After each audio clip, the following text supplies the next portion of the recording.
I'm joined by two members of the Black Oak Ensemble, which is a string trio out of Chicago. I have David Cunliffe. You're the cellist, right? Correct, yeah. Yeah, and Aurélien Fort Pederzoli, and you are the violist, is that right? Yep. Okay, I got that right. That's good. We're here to talk about a new recording of yours. I believe the debut recording of the ensemble. That's correct. Silenced Voices is the name of it. This is a really important album, not just for the fact that the music on it is so interesting and beautiful and stimulating, but also for the fact of the stories behind the composers you've included on here, 20th century Jewish composers, most of whom perished during the Holocaust. And there must be an interesting story behind how this project came to be. I wonder if you might start by telling that story. Sure. Well, it happened about 2.5 years ago. Desiree, the violinist, who's not here today with us, and I were on a Ravinia trip, and we happened to be in Budapest, and we always like to make it our mission to go into old music stores and bookstores and look for music that we might not have heard of. And we just pulled out these 3 string trios, all bizarrely beginning with the letter K, or the composers' names beginning with K, and brought it home. And we played through them with Aurélien, and we thought, hey, this is really good music. I'm just amazed, we just haven't heard of these composers before. And gradually, it sort of dawned on us that there was a theme linking all of them. And Aurélien, why don't you take over the story there? Yeah, my mother is a history teacher in France, and her area of expertise is the Holocaust and the Second World War. And as a child, I remember her every year putting all of her students in a bus and doing the fantastic tour that is the Krakow and Warsaw and Terezin, Prague, and finally Auschwitz as part of her education on the matter. And the composers that David was referring to are Kuti, Krasa, and Klein. Those were the first string trios that we got. And after reading them, because of their birth date and their the date of their death in order 45, 44, and 45, I talked to her about it. And at the time, she was reading a book called Music at Terezin, and 2 of those composers were prominently named in that book, which Klein and Krasa.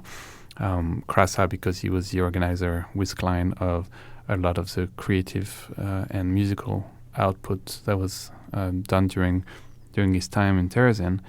And little by little, the project expanded because we got in touch with someone who was related to the Ravinia Festival, who lives in LA and works for the Orel Foundation.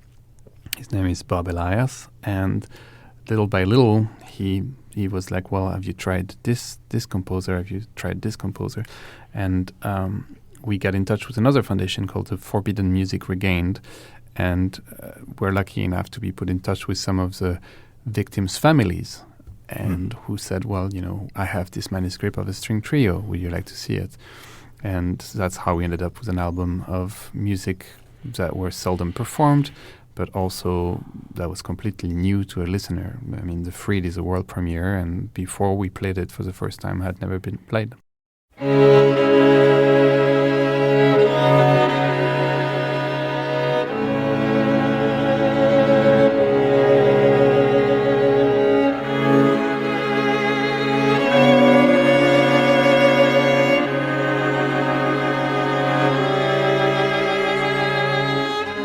You mentioned Terezin, and we should probably just say what that was for listeners who may not know. Sure. The Terezin is a fortress outside of Prague, about 50 minutes outside of Prague, which first became a prison for diplomats when the Second World War started, and the diplomats of different countries did not escape in time. They put them there. At the time, it was not a concentration camp; it was a prison. And before that, it was actually always a prison. The person who killed the Franz Ferdinand, which started the First World War, was entered there as well. And the town itself, the town of Terezin, became a ghetto for the Jews, for mostly Czech Jews. And it's a whole town. We were lucky enough to go this summer and perform this music in Terezin, where it was written. And it slowly became an extermination camp or a complete gateway towards Auschwitz and other places of assassination of the Jewish people. And at first, it was a ghetto very similar to the Warsaw ghetto. And like I said, people like Krasa and Victor Ullmann, Pavel Haus, all these people were still trying to create, and the Nazis were doing their very best to make it so that they wouldn't be able to. But the head of the camp, who was a very vicious man, saw the possibilities to make the camp of Terezin propaganda tool, and show to the Red Cross and to other organizations who were wondering what was happening there that in fact nothing bad was happening. And so it was a forefront. They put fake shops and fake theaters, and there's a very famous Red Cross video you can find on YouTube of the Red Cross walking through the street of Terezin, and it looks like a normal town. And so they encouraged at some point the creation of some of those pieces. And Krasa was most famous for a Yiddish opera for children that he wrote called Brundibar. And you see that very opera being performed on that Red Cross video. Of course, it was not this was all a masquerade, and Jewish people and other intellectuals were treated awfully and assassinated summarily for no reason whatsoever. And so that was the gist of what Terezin was. And at the time, there was so many intellectuals, like I mentioned, Victor Ullmann, Pavel Haas, and Hans Krasa and Gideon Klein. In the case of Krasa, he was already quite a famous composer. He had been performed by conductors such as George Schell and the Boston Symphony. And he was already a very well-known entity in the music world in Europe. Klein, a little bit less so, but also a very bright star that was starting to shine at the time. So that's more or less the story of the camp. It's a very twisted and sick period of our history, but it's a very interesting what musicians and artists manage to do in such conditions.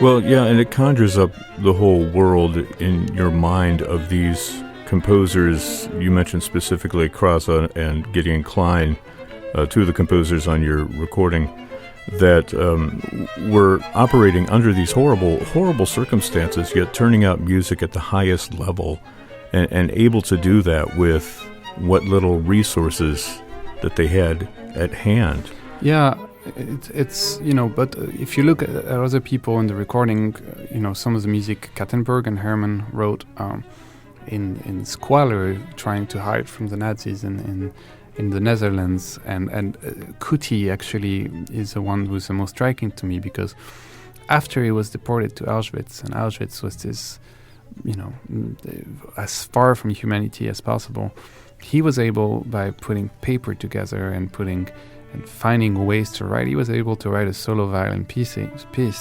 sonata, that he then smuggled through a guard for his pregnant wife, and she got it. And this is incredible to me, because I can't imagine living in those conditions, and much less creating in those conditions, and that's just mind-boggling.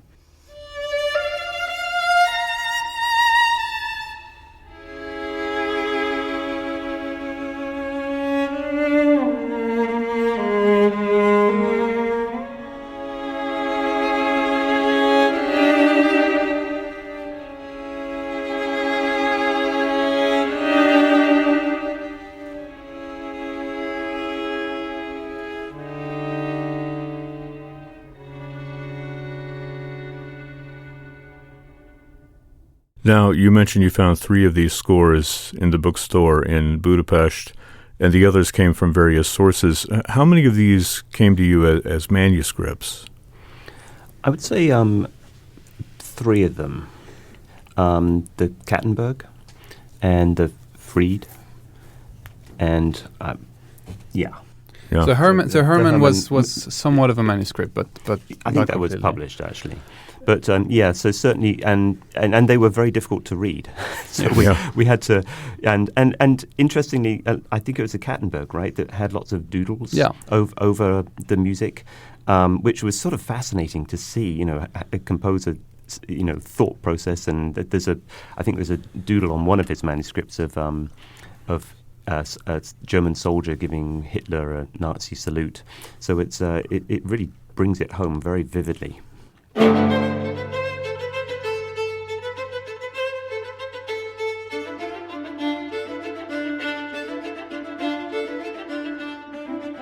Well, you've also got a world premiere recording on here of an early work by Geza Fried, who was a composer that actually survived the war. Can you talk about his work? Sure. I mean, this was a very sort of last-minute addition, but when we got the score and read through it, we just fell in love with it. And it was a miracle he survived the war. He's a Hungarian composer, or at least was born in a part of what was then Hungary. I think it's now Romania, and then fled to the Netherlands. But it's a great piece, and it's full of humor. He survived and became quite a prominent composer. I think he felt towards the end of his career that his musical language was being passed by other composers, and he sort of retired. But he was a complete genius by the sounds of things. Not an easy man apparently, but he spoke 7 languages, and he loved literature as well as sports, and died I think in 1985.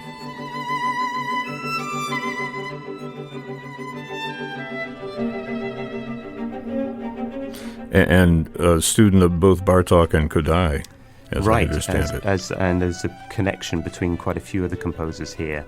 A lot of the music on our album has that sort of Hungarian feel to it. A lot of the music has this rhythmic motive, in fact, of a sort of a Tatar kind of rhythm that pervades all the music, which I think is part of the Hungarian language. I think that a lot of Hungarian words, are have the emphasis on the first syllable.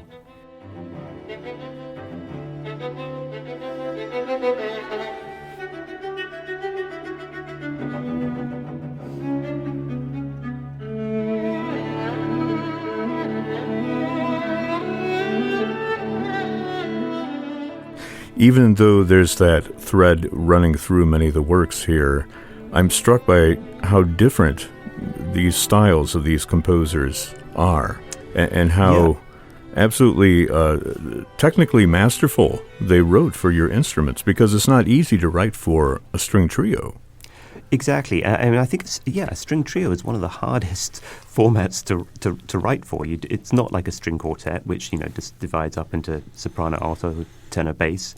It is a notoriously difficult medium to write for, and we don't quite know why there were so many string trios. I mean, it's perhaps maybe it's just too easy to hypothesize that that's the only instruments that they had.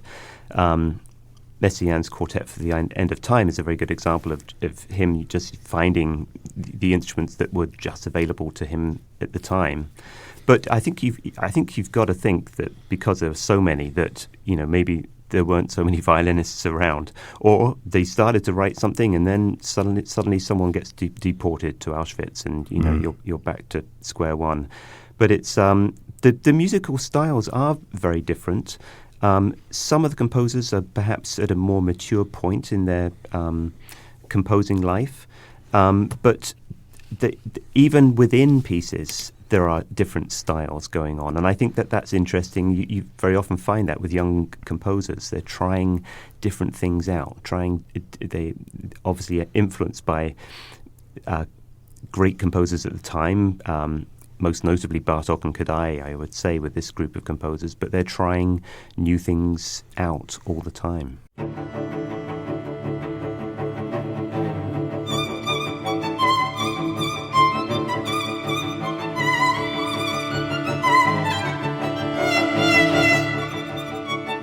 Well, it's fascinating to listen to the music and, at times heartbreaking to listen to it in the context of knowing what happened to these composers. This is a recording called Silenced Voices, comes from Cedille Records, a wonderful collection here, wonderful performance, I have to add. The playing is just fantastically captured in the production. Well, thank you so much. Thank you. Yeah, I've been talking with cellist David Cunliffe and violist Aurélien Fort Pederzoli, two members of the Black Oak Ensemble. Is there a website where we can go and maybe explore more about this project? Well, our website is www.blackoakensemble.com, and on the website you can find a page called Silence Voices, which has a little bit of the backstory to the album. You can also go to Forbidden Music Regained, which is a website as well that unearths a lot of these composers' music. There is the Aurel Foundation, very important foundation in LA, started by James Conlon.